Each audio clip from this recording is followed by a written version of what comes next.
Boa noite, colegas, boa noite, amigos, espectadores da nossa quarta live. Meu nome é Thiago Massad, sou segundo vice-presidente da Pamages e hoje conversaremos sobre o momento econômico e perspectivas futuras com três excelentes amigos e convidados. O nosso amigo Paulo Camargo, juiz e planejador financeiro e diretor de planejamento da AMB, Associação dos Magistrados Brasileiros. O Samidana, professor de economia da Escola de Administração de Empresas da GV, pós-PhD pela Harvard Business School, PhD em Business Administration pelo IE Business School e Head de Conteúdo da Isinvest.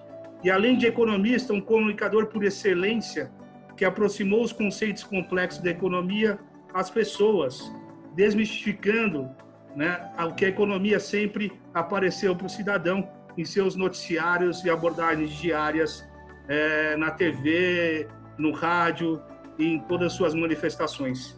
E também Fernando Miranda, economista e CEO da Isinvest. Em relação a Fernando Miranda, tem que fazer uma observação de cunho pessoal, que eu conheci o Miranda nos idos de 1994 e 1995, justamente na Apamages. Nós jogávamos futsal na Apamages, junto com o Ed, com o Caio, filho do saudoso ministro Hélio Pará Barbosa. E por coincidência estamos aqui juntos para conversar sobre economia agora, e é uma honra receber os três aqui na Apamages.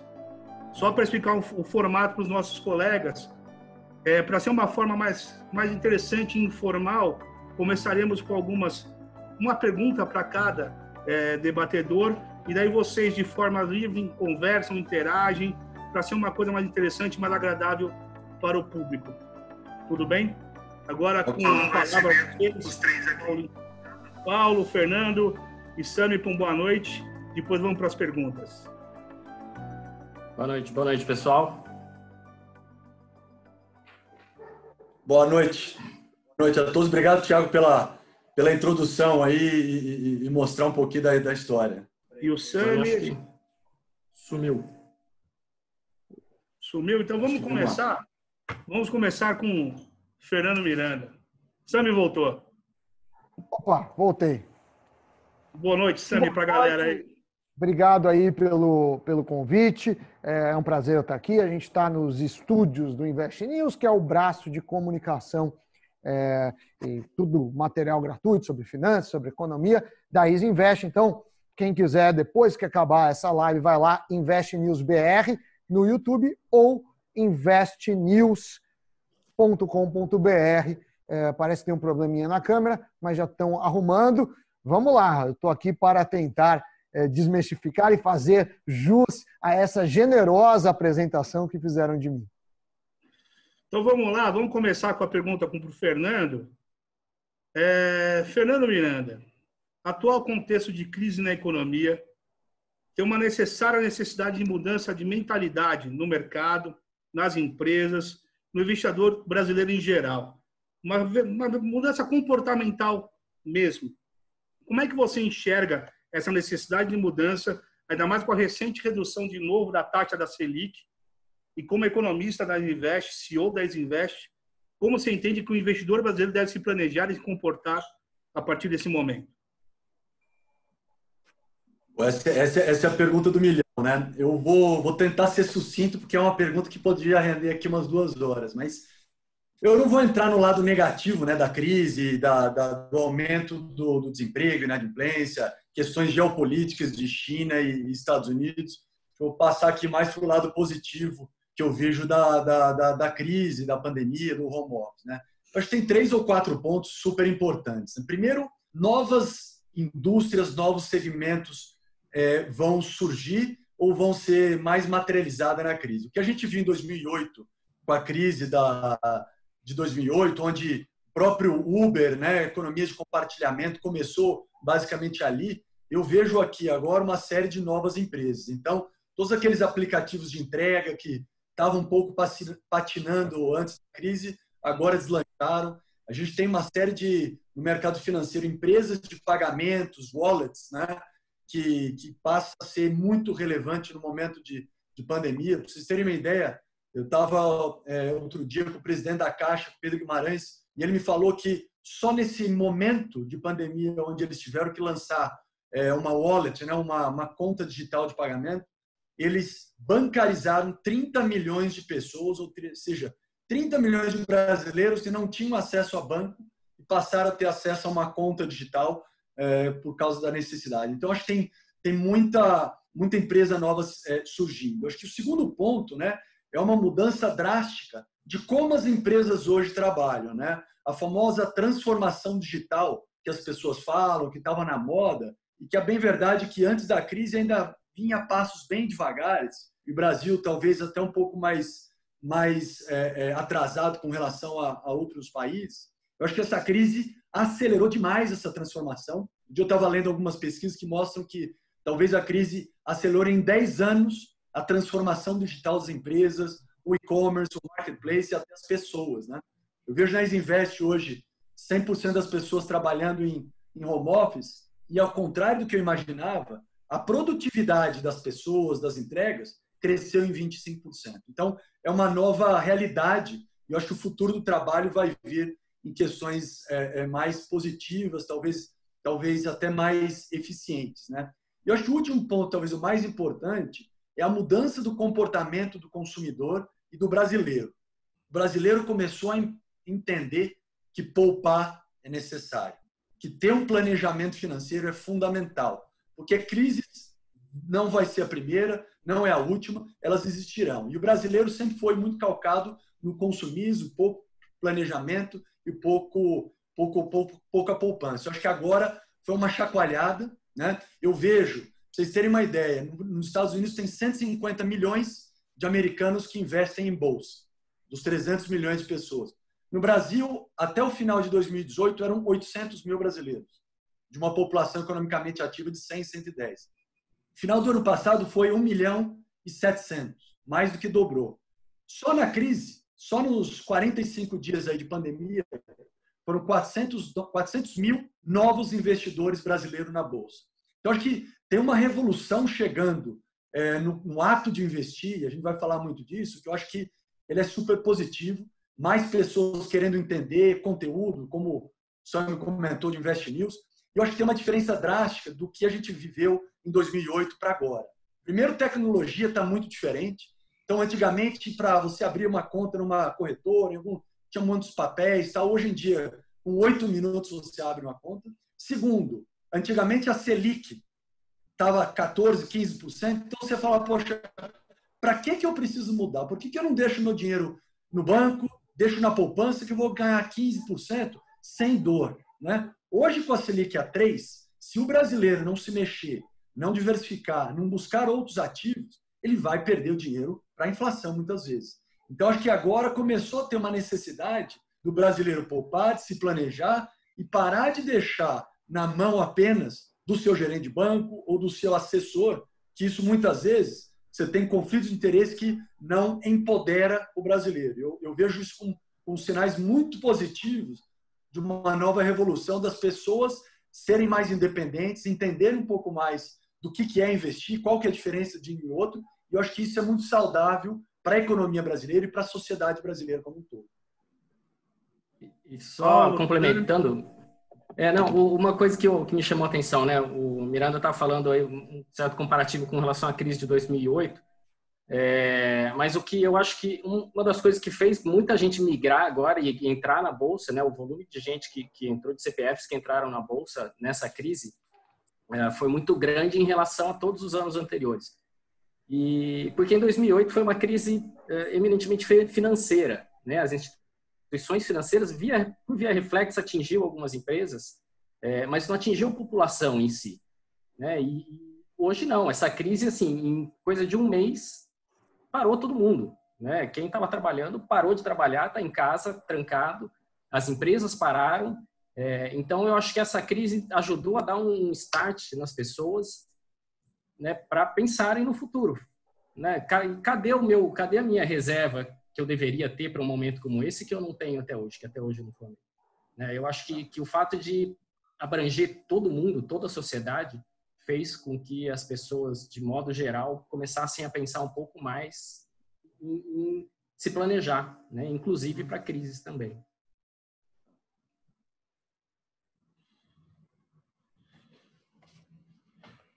Aproveitando, Paulinho, o seu comentário, eu queria até informar para o Fernando e para o Sami que o Paulo também está com 20 anos de magistratura, é isso, Paulinho? 20 anos, eu faço 21 esse ano. Eu faço um concurso anterior ao seu. Isso. Uma coisa interessante que queria falar para o Fernando e para o Sami, que a gente nunca tinha observado, pelo menos esses 20 anos, eu nunca tinha visto o juiz se preocupar num planejamento financeiro, numa organização econômica, porque acho que o Fernando, que acompanhou a minha carreira, sabe que eu e o Paulo temos integralidade e paridade na aposentadoria. Isso aqui não é mais a realidade do juiz. Não tem mais a aposentadoria integral para uma grande parte da magistratura. Então, engatando no seu comentário, Paulo, você acha que a magistratura está preparada para o juiz está preparado para essa virada de chave? Tem essa noção de que é preciso poupar, que é preciso planejar financeiramente? E Fernando e Sami, só para vocês terem uma ideia, nessa mudança de paradigma mesmo na magistratura, o Paulo é um dos organizadores de 4 grupos de WhatsApp que conversam sobre investimento e sobre planejamento. Esses 4 grupos, aproximadamente, têm 1.000 juízes que estão começando a se debruçar sobre de forma organizada sobre o planejamento, né? E não é só o juiz de São Paulo, é o juiz do Brasil inteiro. Então, Paulo, você acha que a magistratura está preparada, o juiz está preparado para essa mudança de paradigma? Preparada, eu acho que ainda não, mas estão todos percebendo que a preparação é necessária. O primeiro grupo de WhatsApp surgiu no final de março de 2018, desculpa. Então, nós temos 2 anos e 1 mês. E de lá para cá, nós estamos hoje com 3 grupos fechados, né? E o 4, realmente, para abrir, já tem uma fila de espera para o 3, que nós vamos formar o 4. 4 eu ainda não abri, mas já está, semana que vem, no máximo, vai ser aberto. E a gente percebe que, e assim, eu tenho dado cursos em outros estados também, para juízes, né? Sobre organização financeira, sobre investimentos, e enfim. E eu percebo, sempre faço uma pesquisa com eles antes do curso, exatamente para conhecer o perfil de quem vai fazer esse curso. E eu percebo que os nossos colegas, a maior parte deles não está preparada para enfrentar esses anos que vão vir e uma aposentadoria que para a gente é incerta, né? Por mais que você disse, nós temos, no nosso caso, nós temos paridade e integralidade. Mas não sei se quem está... passar por uma reforma agora de novo, né? Também. Mais uma, né? E assim, eu não sei se quem está nos assistindo, se é todo mundo juiz, se não se tem gente de fora, mas as mensagens que são publicadas na imprensa dão a impressão de que nós temos um salário que é ajustado anualmente, que que recebemos 500 milhões de penduricalhos e não é nada disso. Você sabe, né, Thiago? E nós não temos esse ajuste há muitos anos, né? Muita gente acha que nós temos esse ajuste sempre. Nós não temos esse ajuste há muitos anos. Se a gente fosse comparar o nosso salário em 2008 com o de agora, nós tivemos uma perda muito grande e nem o reajuste anual, aliás, nem a inflação nós temos, né? Então, a minha preocupação, que eu gosto de passar para o pessoal, para pelo menos as pessoas começarem a prestar atenção nisso, é que o que é integralidade hoje, por mais que tenha um nome de integralidade daqui 25 anos, por exemplo, daqui 20 anos, quando for me aposentar. Exatamente, o que vai ser integralidade? Né? Se a gente receber o equivalente hoje a R$5.000, né, quem se aposentar vai receber R$5.000. Né? Essa é a integralidade, é receber exatamente o que quem estiver na ativa recebe. Então, a gente tem que se planejar para tudo que vai vir pela frente. Né? Independentemente do quanto nós vamos receber, a gente tem que fazer esse planejamento contando todo o tempo que nós temos pela frente. E a gente sabe, né? Pois não, Sandro? Não, eu queria fazer uma reflexão, uma provocação para aqueles que nos assistem. Assim, se você trabalha 8 horas por dia e 250 dias por ano, você trabalha mais de 2.000 horas por ano. E aí, teoricamente, você trocou essas 2.000 horas por dinheiro. Quanto tempo cada um de vocês para pensar o que fazer com esse dinheiro que demorou 2.000 horas para acontecer? Não que todo mundo trabalhe apenas por dinheiro, mas é uma troca, né? Você vende horas e, em troca de horas, você faz isso. E o segundo ponto, que eu acho que a gente está em uma fase, o Fernando falou um pouco disso, a gente não tem uma maturidade financeira. Ninguém acha normal ir na hora de comprar carro, perguntar para o vendedor e falar: você acha que eu devo comprar esse carro que você está vendendo? Ninguém acha normal fazer isso. Se o vendedor falar que sim, eu compro o carro imediatamente. Se ele falar que não, eu não compro. Mas, por incrível que pareça, as pessoas fazem isso com bancos e com investimentos. No banco, você tem o papel do gerente de banco, que é uma espécie de vendedor de produtos financeiros e que tem uma autoridade sobre seus clientes, mas ele tem essa espécie de conflito de interesse claro. Nos mais modernos, em outras corretoras, que não é o caso da Easy Invest, você tem o papel do assessor de investimento, consultor de investimento, que também é um cargo comissionado aos investimentos que ele te vende. A Easy Invest, isso que eu acho que é bacana e convido a todos a conhecerem, seja pelo próprio site da Easy Invest, seja pelo Invest News, ela não parte dessa prerrogativa. Ela fala: olha, você vai escolher os seus produtos. A gente vai te explicar como cada um funciona e você vai escolher os seus produtos. Diante disso, se por um lado você tem produtos melhores, você tem taxas melhores, você tem várias vantagens, por outro, você espera que as pessoas tenham atenção por isso. Ontem a gente teve uma queda da taxa Selic, também foi comentado, foi para 3%. Aos 3%, a poupança vai cair, o rendimento ela vai para 2,1%. Você vai ganhar 2,1% ao ano, mais a TR, que tem ficado em zero. Com isso, tem grandes chances da poupança perder, inclusive, para a inflação. Então, você deixa seu dinheiro na poupança, você está absolutamente corroendo esse dinheiro. Você está explodindo o seu poder de compra, coisa que eu não indico. Além disso, a gente tem que pensar em risco, né? Então, vamos pensar na carreira da magistratura. Você tem aí uma certa estabilidade, você tem uma certa previsibilidade de ganhos. Diferente, por exemplo, de um empresário, pequeno empresário, sei lá, que tem um restaurante, não sabe quanto ele vai ganhar, mês vai bem, mês vai mal. Diante disso, a gente pode falar que você tem uma segurança do seu fluxo financeiro. Para mim, Sam, faz sentido você, já que você tem essa segurança, você pode, claro, ter uma boa parte em produtos seguros para manter seu patrimônio, mas você pode arriscar mais. Porque quando a gente fala em risco financeiro, a gente não fala do risco apenas do investimento. Eu gosto de pensar no risco da pessoa. Então, quem tem mais risco sobre os fluxos de caixa futuro? O dono do restaurante por quilo ou alguém que trabalha na magistratura? Então, isso é uma questão. E a outra é você fazer esse planejamento. Em relação à Bolsa, você tem toda a razão, o número de CPFs dobrou, a gente tem 2 milhões, mais ou menos, né? A ordem de grandeza é essa, de CPFs na Bolsa. Mas se a gente pegar a população brasileira, isso não dá 1% da população. Ou dá 1% alguma coisa, porque não é 2 milhões exatos. Quando a gente olha para o mercado americano, a gente tem 50% dos americanos, o equivalente ao CPF, investindo em Bolsa. Então, eu acho que aí tem alguns fatores, né? A taxa de juros americana básica é muito baixa há muito tempo. Então, as pessoas têm que sair da renda fixa para não ter problemas de poder de compra.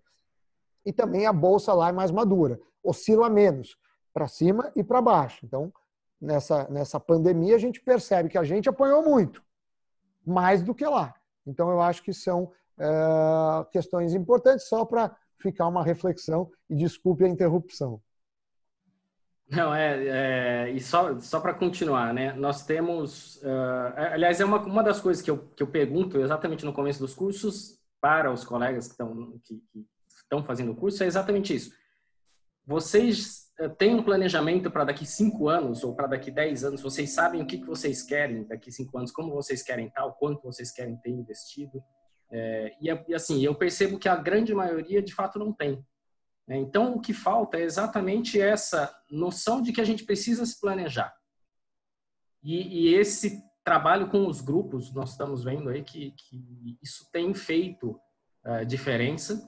seja porque eles estão interessados em aprender ou então interessados a sair de uma situação complicada que eles estão. E nós temos muitos colegas em situações complicadas. Então, assim, eu tenho notado realmente que nesses 2 anos de grupo que a gente começou ali, de grupos de WhatsApp e como as coisas evoluíram, que realmente está existindo uma demanda por conhecimento entre os colegas, por conhecimento, por orientação. E eu acho que aí tanto a Pamages como a MB, essa diretoria, em que a gente está, uma diretoria nova, né, que a Renata Gil, a presidente da MB, fez questão de criar exatamente pela necessidade que ela via de colegas pedindo orientação e colegas percebendo, aliás, ela percebendo que colegas estão querendo realmente ter mais informações e ter um suporte que nós não temos, né? Nós somos juízes, a gente estudou direito e raras são as pessoas ali que estudaram alguma coisa de finanças, de economia, que tem uma noção um pouco melhor sobre investimento. Então, assim, eu tenho notado que sim, está existindo essa demanda e acredito, e principalmente por conta da reforma da Previdência recente, isso tomou, de certa forma, os colegas passaram a ter medo do que realmente será o futuro deles. Isso acrescentou também a questão da migração dos colegas federais, né, que tiveram a oportunidade de migrar de regime, nós estaduais, pelo menos aqui em São Paulo, não. Então, assim, todos começaram de uma hora para outra a perceber que é importante estudar, que é importante tomar cuidado e se planejar. Então, eu acho que esse tema tem crescido, inclusive, entre os colegas, entre os magistrados do Brasil inteiro. Sami, agora vai uma perguntinha simples, direta para você, tranquilinha, pouco complexa. A gente tem acompanhado na imprensa, nos debates, muita discussão sobre economia versus saúde e direto é citado o modelo que você fez em relação à evolução do Covid aqui no estado de São Paulo e no Brasil. Eu tive a oportunidade de dar uma olhada, né, porque meus conhecimentos não são tão aprofundados na matéria, e vi que tem vários dados, várias variáveis que você utilizou. Isso está tendo muito debate, tem reflexo direto na atuação jurisdicional, né, que não sei se você, Fernando e Sami estão sabendo, nós estamos atuando 100% remotamente, trabalhando, prestando a jurisdição. Está começando a chegar muita ação revisional de contrato, alegando a ocorrência da pandemia. Então, isso é uma discussão, tem muita ação de passeata que quer ser feita para abrir comércio. Então, enfim, é um tema que está em ebulição e está acontecendo nesse exato segundo. E eu vi no seu estudo, no modelo, que você previa mais ou menos para essa semana, né, o pico do corona, do Covid. E a minha pergunta é nesse sentido. Tem como você dar uma mapeada para a gente, para quem está acompanhando a live, a respeito do modelo? Se o pico, você acredita que mesmo vai ser essa semana, só me engano, até dia 13 ou dia 8 aqui? Assim, não existe um pico. Cada estado tem um pico diferente. O pico essa semana é no estado de São Paulo. Em alguns lugares, a curva epidemiológica está mais avançada, em outros menos. Por que a gente fez esse modelo? A doença é nova, né? O mundo descobriu no final do ano passado. E aí o Imperial College of London, que é um lugar sensacional, fez um modelo baseado numa técnica que chama SR, em que você precisa estimar as pessoas que estão suscetíveis a uma epidemia, as pessoas que estão de fato infectadas e as que estão removidas, ou seja, foram imunizadas. Qual que é o problema? O problema tem 2 problemas, basicamente. Primeiro problema, nessa doença, a gente não sabe exatamente qual a proporção de infectados não detectados. Por quê? Porque você sabe quando a pessoa está passando mal e vai para o hospital. Mas você tem um monte de gente que é assintomática. Cito aí um estudo nos Estados Unidos, feito num presídio com mais de 3 mil presos, onde 96% dos presos com Covid são assintomáticos. Então, a gente não sabe. E isso é a primeira coisa. E segundo, que a gente tem essa subnotificação, e segundo, que a gente tem uma pirâmide etária diferente, não só por país, como por estado. O Brasil é um país muito mais jovem do que a Itália, por exemplo, até mesmo que os Estados Unidos, muito mais jovem que o Japão, e a letalidade da doença está muito ligada à faixa etária. E tem um monte de outras coisas que também eles não fecham o ciclo. Por exemplo, tinha uma época que falavam, assim, um mês atrás, falavam, ó, quem toma BCG, que é uma vacina que se faz no Brasil contra a tuberculose, está mais imune a isso. Depois falam sobre o clima. Ninguém sabe, abri um vídeo aqui, João.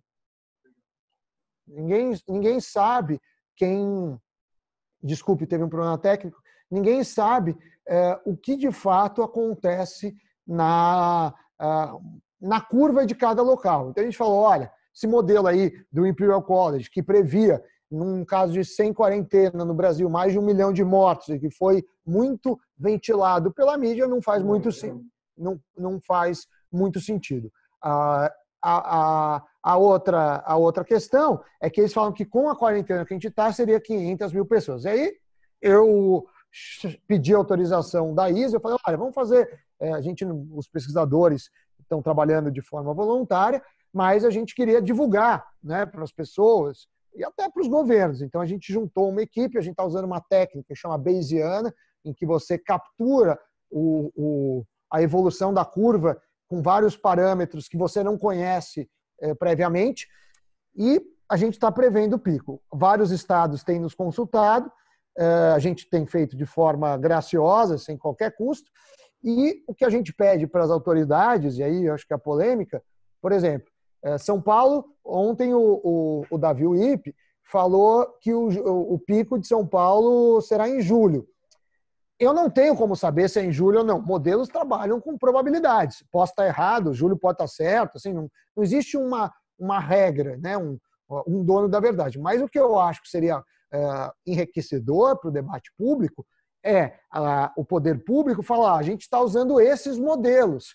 O que eu lamento, e que eu acho que eu tentei fazer isso, é dar um pouco de luz para o debate, porque senão fica achismo contra ciência. E o que eu percebi que existe aí, as narrativas extremas são muito perigosas. Você tem de um lado as pessoas falando que vão morrer vários milhões só no Brasil, eu acredito que isso não vai acontecer, e do outro lado você tem pessoas falando que vai morrer 500 pessoas, 800 pessoas, não agora, mas que falaram isso, que também são contra a ciência, né? Também não tem modelo nenhum. Então, a gente fez um modelo.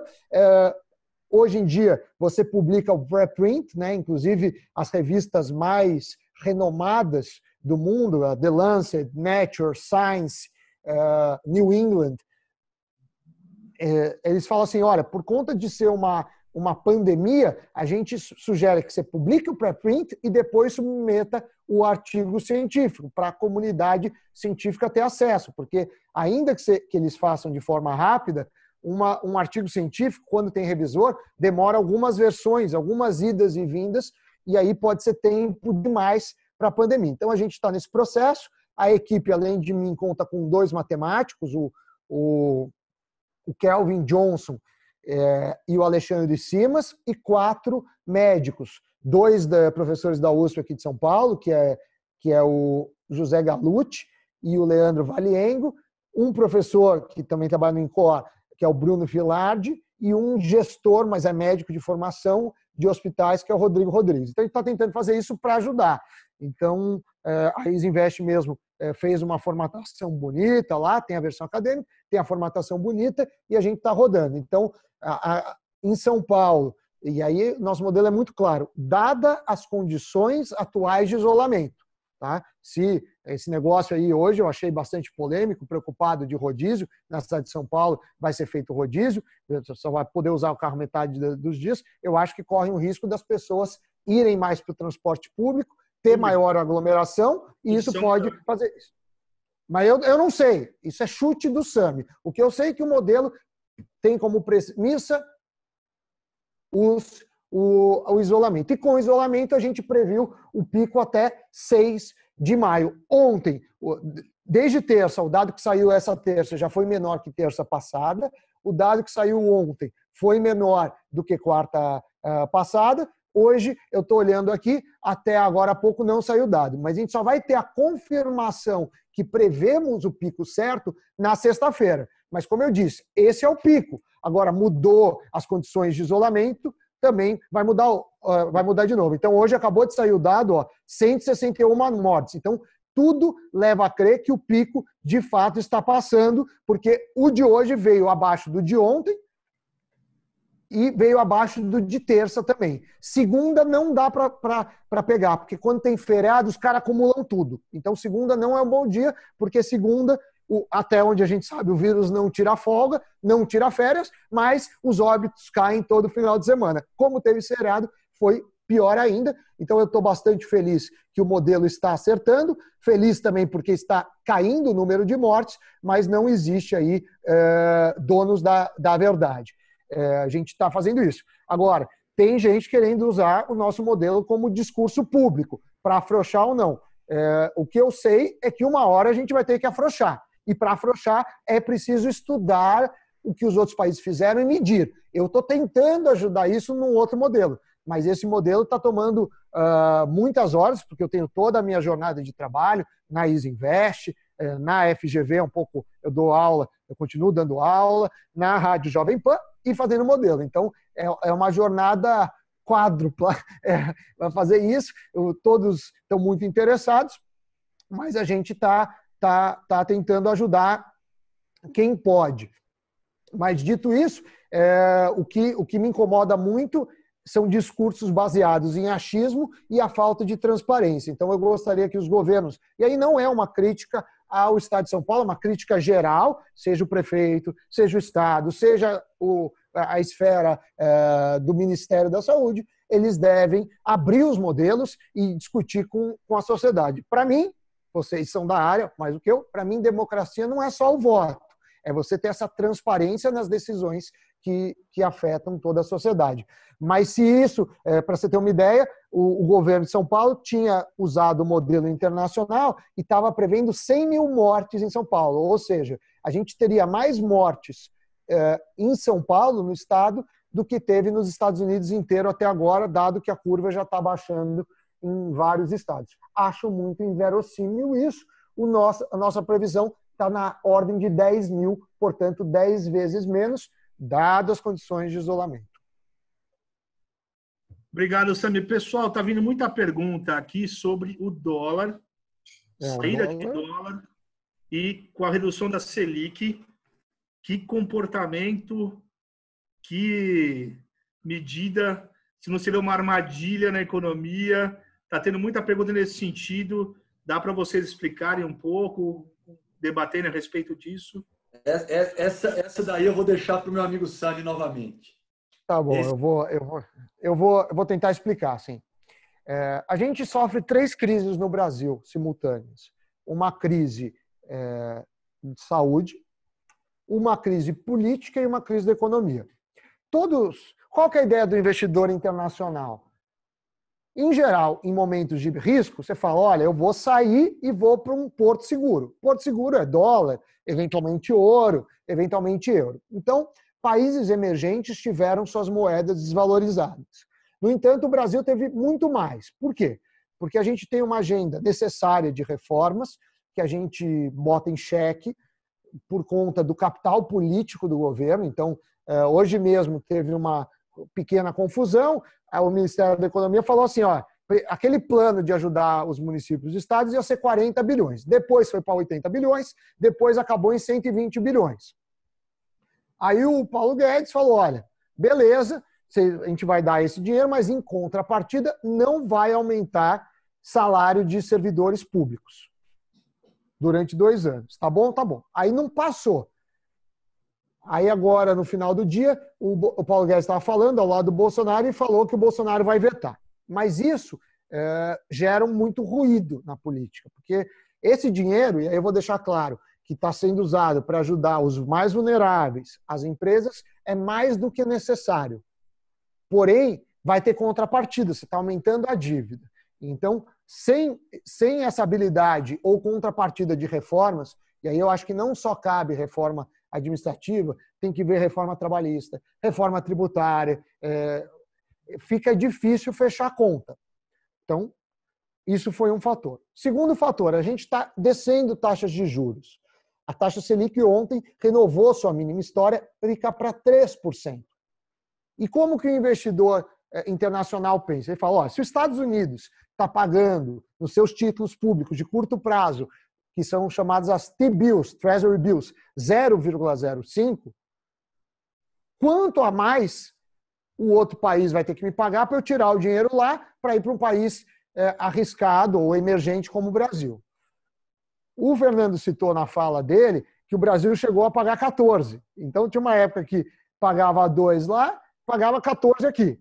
Agora, paga 0,05 lá e 3 aqui.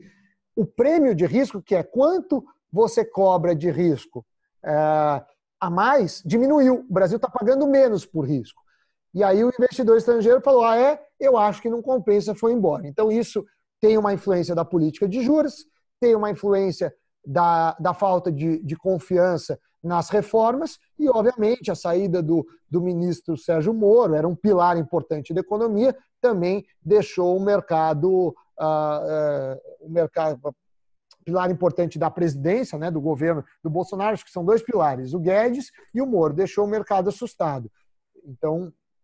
Então a gente fica bastante preocupado, por isso que eu falo que o Brasil tem risco. Agora, o dólar alto pode pressionar preços, mas a gente não tem mais aquela dolarização da economia como na época de hiperinflação. Claro que inflaciona preço, por exemplo, a gente está no estúdio, as câmeras, o microfone, quase tudo depende de produtos importados. Você também tem pãozinho, que depende do trigo, que tem seu preço em dólar, até mesmo o agricultor ou sei lá, o cara que cria boi para abate, ele fala assim, bom, se o mercado internacional está pagando mais o meu produto, eu vou ter que cobrar mais para o mercado interno, porque senão eu exporto. Então o dólar pressiona a inflação. Não tenho dúvida que essa questão é muito, muito dependente da taxa de juros e da incerteza que paira sobre o mundo, mas que tem um pezinho maior que o Brasil. E aí você pode até o limite falar, e aí vocês podem analisar o risco, né? Qual é o risco real de impeachment, o que vai ser os próximos passos, né? Gente falando que no depoimento do Moro tem coisas que abririam para o impeachment. Eu sou economista, não tenho a menor ideia, mas eu sei que esse papo, se vai ter ou não vai ter impeachment, é ruim, porque a gente sai da questão de... É um país que as instituições são confiáveis, da previsibilidade. Então, por isso que a gente fala, a Bolsa, eu acredito que vale a pena entrar. Mas não é para entrar agora, para aqui uma semana, porque você não sabe o que vai acontecer. A gente está falando de longo prazo, deve pagar acima da renda fixa. Mas é mais ou menos isso que acontece com o dólar. Não sei se consegui explicar, mas tentei fazer um resumo. Eu acho que até, só adicionando, eu estava falando com o Sami, acho que hoje de manhã ele me colocou um dado super interessante, que na verdade o dólar da época de 2002, 2003, né, Sami? Na época do Lula tal, atualizado, a inflação tal, era maior do que isso. Eu acho que chegou a bater 7 se você colocasse a inflação, né? Eu fiz essa conta que é interessante, porque não dá, isso é difícil, porque eu, na verdade, eu acho que eu desgosto de todos os políticos quase igualmente, assim. Mas eu tomo muita porrada de todos os lados, né? Enfim, faz parte da vida de quem trabalha em mídia, quem trabalha com comunicação. E aí, tem 2 discursos que eu gosto de fazer. Um é sobre a Bolsa e outro é sobre o dólar. A gente não pode comparar o dólar de R$5 e hoje fechou 5,84, se eu não me engano. 5,84 foi o maior valor nominal. Por que é nominal esse valor? Porque R$5,84 hoje tem um poder de compra. Há 20 anos tinha outro. Então não posso falar que os R$5 há 20 anos pesa a mesma coisa que R$5 hoje. Então, qual que é a maneira correta de fazer essa conta?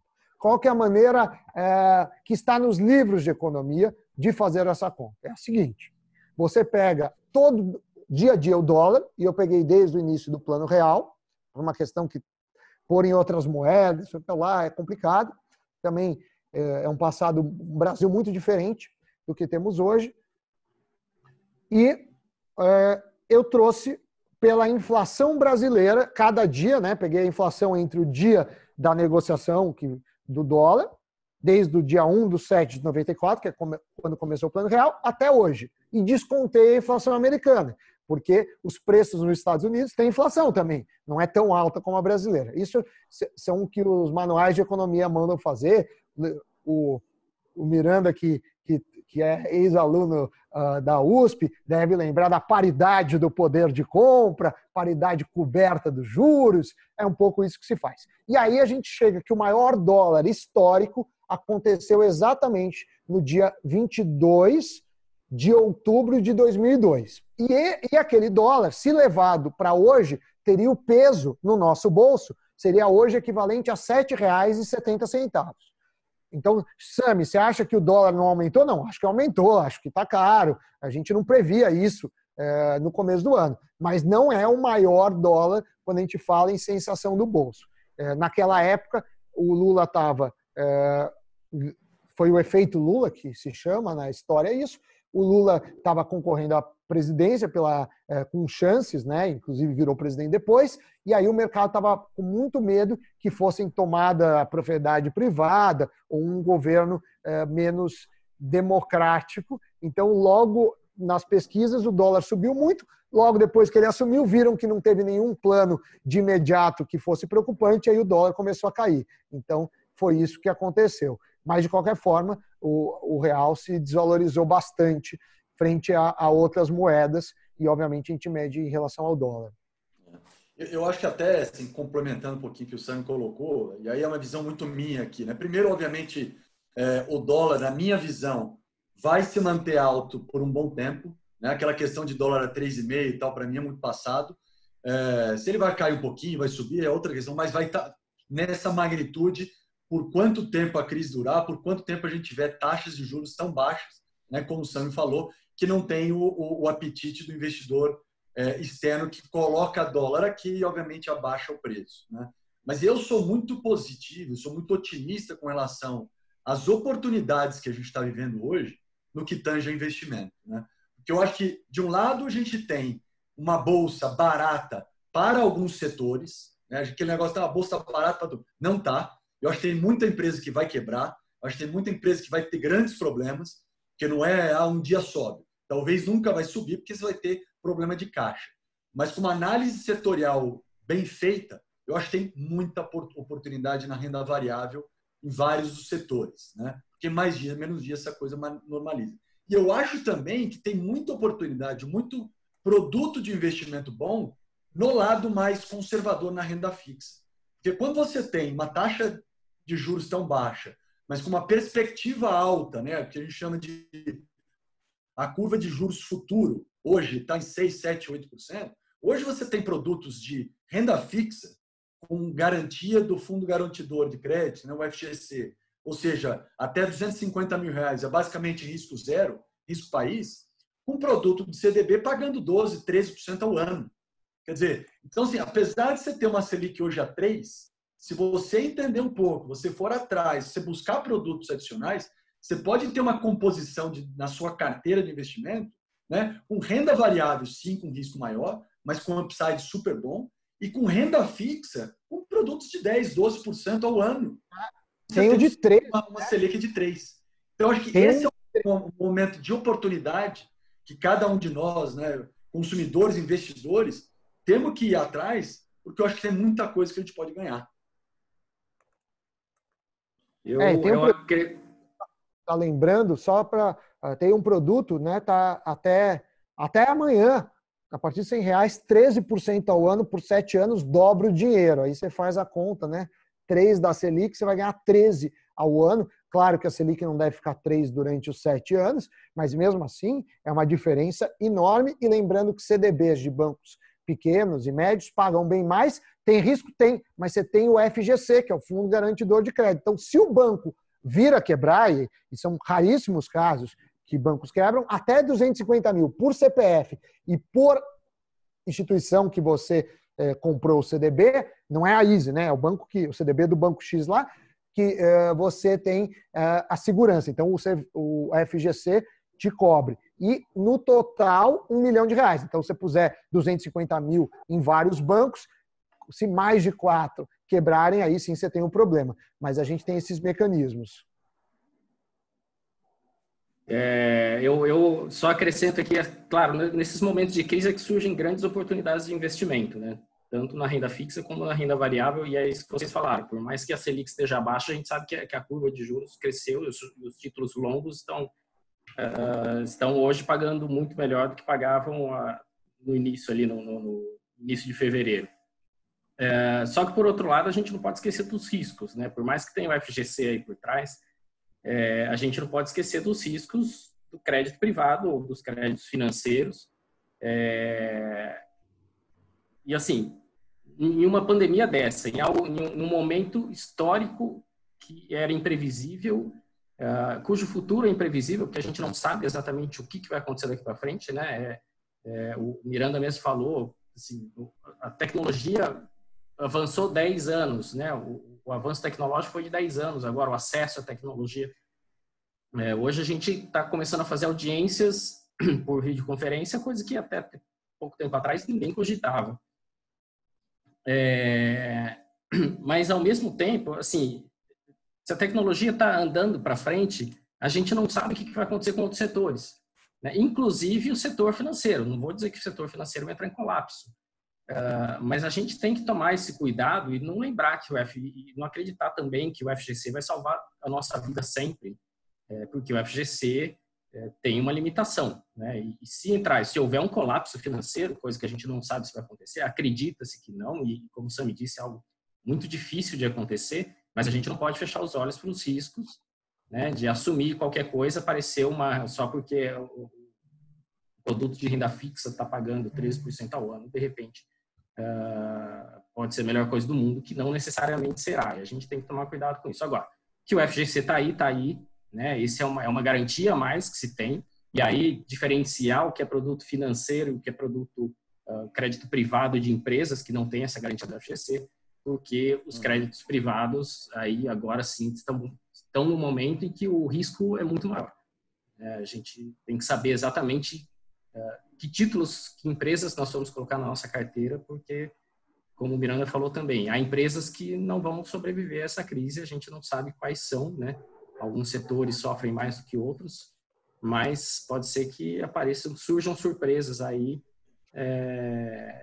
de empresas, e quando a gente vai ver, nós estamos numa recuperação judicial de uma empresa e as nossas debêntures estão presas lá.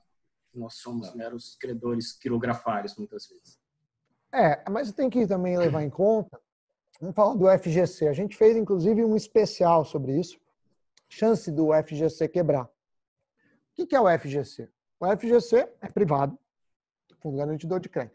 Quando você deposita no Itaú, no Bradesco, no Banco do Brasil, na Caixa, no Santander, nos maiores bancos, parte do depósito, você vai para o FGC, né, no caso de produtos de aplicações financeiras. Então, ele tem a proporção de dinheiro que é a proporção dos grandes bancos. O grande banco representa 80% do volume, 80% foi em depósito disso. Então, para o FGC quebrar, o que precisa acontecer? Basicamente, muitos bancos quebrarem ou grandes bancos quebrarem. Mas se acontecer isso, é um colapso do sistema financeiro. É a mesma coisa quando falam de tesouro direto.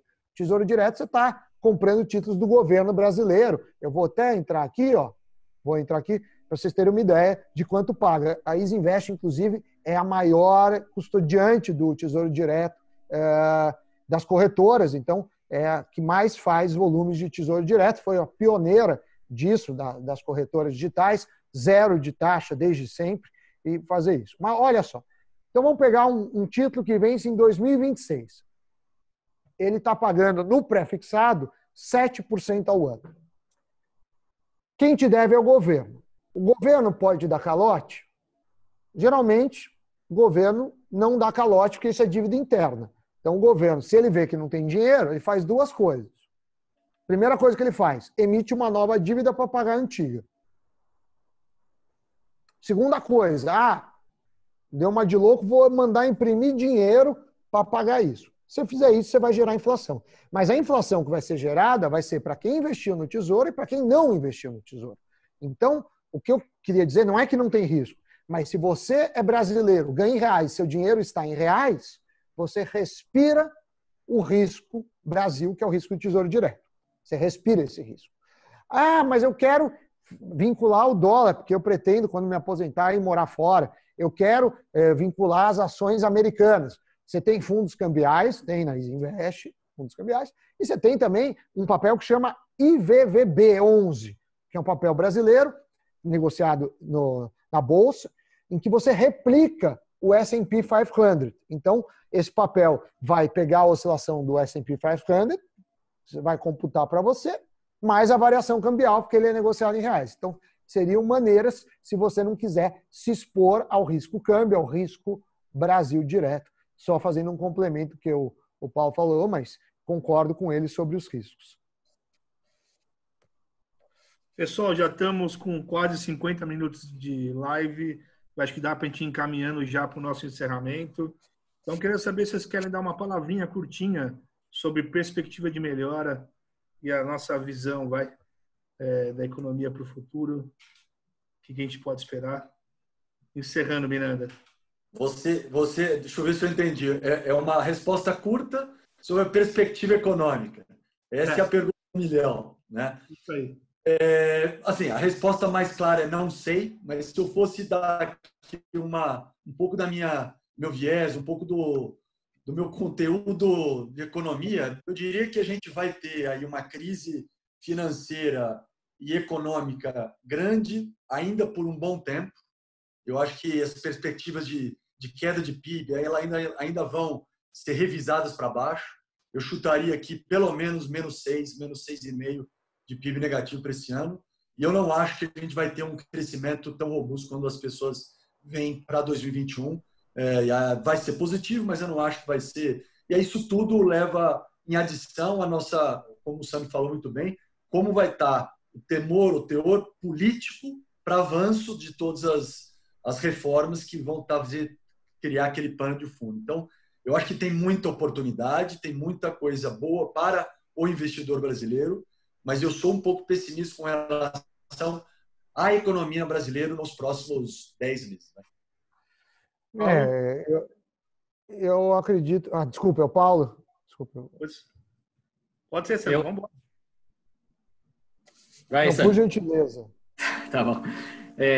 Eu assim, acompanhando o que está acontecendo, né, o meu grande receio, na verdade, não é só meu, eu acho que de todos os economistas, e eu não sou economista, mas o que os governos estão fazendo, governos em geral, né, não só aqui no Brasil, no mundo inteiro, que é uma injeção sem precedentes de dinheiro na economia, né, gerando uma liquidez imensa, criando dívidas internas que depois os governos vão ter que se virar para pagar e, enfim, ainda não sabemos como é que isso vai acontecer. O Brasil tem aí mais problemas. Primeiro que a gente não tem o dinheiro que os Estados Unidos têm, que a União Europeia tem, que o Japão tem. Então, nós estamos fazendo o que eles estão fazendo, evidentemente, numa intensidade muito menor, porque a gente não tem dinheiro mesmo, enquanto nos Estados Unidos se fala em trilhões de dólares, nós estamos falando em bilhões de reais. Mas se a relação dívida-PIB do Brasil já era uma relação complicada de se administrar no âmbito nacional, isso vai aumentar ainda mais e assim, nós vamos gerar problemas para o futuro, para a economia brasileira, que assim, ninguém sabe ainda como vai ser resolvido. Espero que Paulo Guedes ou quem quer que o suceda, ou os governos futuros, saibam resolver isso de forma competente. Mas as perspectivas não são boas, do meu ponto de vista.